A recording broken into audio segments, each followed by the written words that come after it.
এখনো ভিড়ে ভিড়াক্কার অযোধ্যার রাম মন্দির। তবে এবার অনেক সতর্ক প্রশাসন, কড়া হাতে পরিস্থিতি সামলাচ্ছে পুলিশ। উত্তরপ্রদেশের স্বরাষ্ট্র সচিব ও ডিজিপি নিজেরাই গোটা বিষয়ের উপর নজর রাখছেন।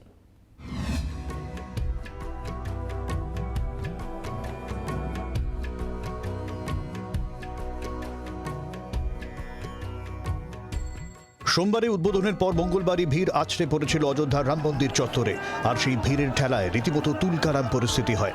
অনেকেই অসুস্থ হয়ে পড়েন, আহত হন। ভিড়ের ঠেলায় বন্ধ করে দিতে হয় মন্দির। কেন এত অব্যবস্থা তা নিয়ে প্রশ্নের মুখে পড়তে হয় যোগী আদিত্যনাথের প্রশাসনকে। এবার শিক্ষা নিয়ে নতুন পথে হাঁটছে অযোধ্যা প্রশাসন। বুধবার দর্শনের সময় অনেক এগিয়ে আনা হয়েছে। সকাল 6টা থেকেই শুরু হয়ে গিয়েছে দর্শন, চলবে রাত 10টা পর্যন্ত। কঠোরভাবে নিয়ন্ত্রণ করা হচ্ছে ভিড় ঠেকাতে আগেই অযোধ্যায় আসার ট্রেন বাতিল করা হয়েছিল। এখনো পর্যন্ত রেলের যা সিদ্ধান্ত তাতে বুধবার কোনো ট্রেন ঢুকবে না অযোধ্যায়। এমন চলতে পারে আরও দুদিন। নতুন করে কাউকে আর অযোধ্যায় আপাতত ঢুকতে দিতে চাইছে না প্রশাসন। মঙ্গলবার 5 লক্ষ মানুষ রামলালার দর্শন করে ফেলেছেন। এখনো কয়েক লক্ষ দর্শনার্থী রয়ে গিয়েছেন অযোধ্যায়। 26শে জানুয়ারি পর্যন্ত এই কড়াকড়ি চলতে পারে।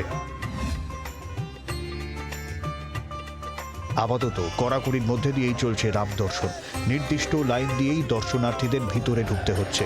অনেকটাই সচেতন রাম ভক্তরাও। ব্যুরো রিপোর্ট, জি 24 ঘন্টা। বাংলার আওয়াজ, বাঙালির আবেগ, জি 24 ঘন্টা।